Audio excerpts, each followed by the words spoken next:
Azteko eskerrak eman nahi izkizuet zuei, aukeratu dituzutelako liburua itzultzeko. Niretzat plazer handi bat eta horea ere izan da emakumeak arraza eta klase euskarara ekartzea.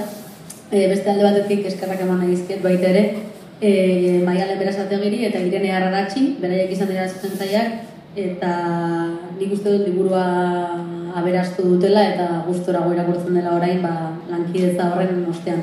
Eta itzultzaileak ez ezik, zuzentzaileak ere beraien meritua aitortzea merezi dutelako.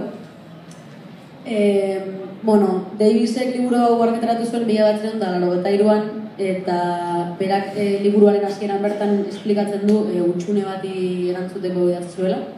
70ko hamarkadan Estatu Batuetako esklabotzari buruzko liburu akademikoen horrelako sukar bat edo liburu pila bat argitaratu ziren, eta berak horra aipatzen ditu 5 pasei, baina batek ere ez zion erreparatzen emakume beltzek, esklabo izandako emakume beltzek, esklabotza garaian, esklaboen komunitatean eta lanean bertan ze rol eduki zuten.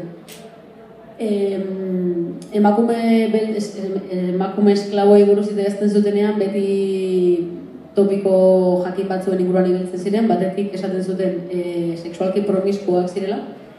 Egiatan gertatzen zen asko eta gehienetan nagusiek edo beraien jabeek momentu horretan legalki beraien jabeak zirelako bortxatu egiten zituztela.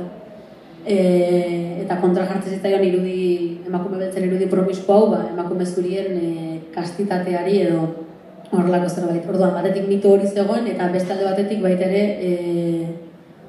aipatzen zen esklaboen komunitateetan eta esklaboen familietan joera matriarkala zela nagusi. Hori uste dut Euskal Herrian ere ezaguna egiten zaigula.